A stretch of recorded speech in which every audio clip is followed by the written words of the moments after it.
ಮಾಡಿಸಿದ್ರು. ಒಬ್ಬ ಮನುಷ್ಯನ ಹಾದಿ ಒಳಗೆ ಇಲ್ಲದೆ ಇರುವಂಥ ಮನುಷ್ಯನ ಹಾದಿಗೆ ತೊಗೊಂಬಂದದ್ದು ಪುಣ್ಯ ಅದಕ್ಕೆ ಬಂತು. ಆ ಕೆಲಸ ಮಾಡಕ್ಕೆ ಇವ್ರು ನಿಮಿತ್ರ ಆದರು. ಈ ಒಂದು ಸತ್ಕಾರ್ಯನ ಮಾಡ್ಸಕ್ಕೆ ಆ ಭೂತ್ ಪ್ರೇತಾದಿಗಳು ಇವ್ರಿಗೆ ಅನುಕೂಲ ಆಕ್ಕವು. ಅದರಿಂದ ಇಂಥವು ಮಾಡಿಸ್ತಾರೆ ಅವರು. ಅವನು ಸಾಮಾನ್ಯ ಮನುಷ್ಯನ ಆಗಿರ್ಬೋದು ಅಥವಾ ಮಿನಿಸ್ಟರ್ ಆಗಿರ್ಬೋದು, ಇನ್ಯಾವನ ಆಗಿರ್ಬೋದು. ಈ ಪ್ರಯೋಗಕ್ಕೆ ಅವು ಬರ್ತಾವೆ.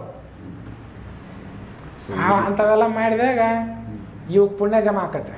ಪುಣ್ಯ ಜಮಾ ಆಗಿ ಮುಂದೆ ಏನಾಕತಿ, ಜಾಸ್ತಿ ಪುಣ್ಯ ಪ್ರಪಂಚಾಗಿಂದ ಅವ್ ಭೂತಕ್ಕೆ ಪಾಪ ಬಿಡುಗಡೆ ಆಗಿ ಪುಣ್ಯ ಜಾಸ್ತಿ ಆಗಿ ಮೋಕ್ಷ ಆಕತ್ತೆ. ತಾನಾಗತ್ತದ ಆ ಕರ್ಮಗಳೆಲ್ಲ ಅದರದ್ದು, ಆ ಕರ್ಮಗಳೆಲ್ಲ ನಾಶ ಆಗಿ ಪುಣ್ಯ ವೃದ್ಧಿ ಆಗಿದ್ದು ಮೋಕ್ಷ ಆಕತ್ತೆ ಅದಕ್ಕೆ.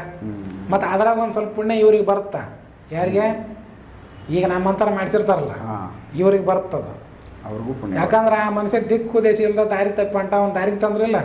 ಮತ್ತು ಅದನ್ನು ಮಾಡಿದಂಥ ಒಂದು ಸತ್ಕರ್ಮದ ಪುಣ್ಯ ಇವು ಎರಡಕ್ಕೂ ಬರ್ತೈತಿ. ಇವ್ರಿಗೆ ಅದಕ್ಕೆ ಕೂಡ ಬರುತ್ತೆ. ಹಿಂಗಾಗಿ ಆ ಭೂತ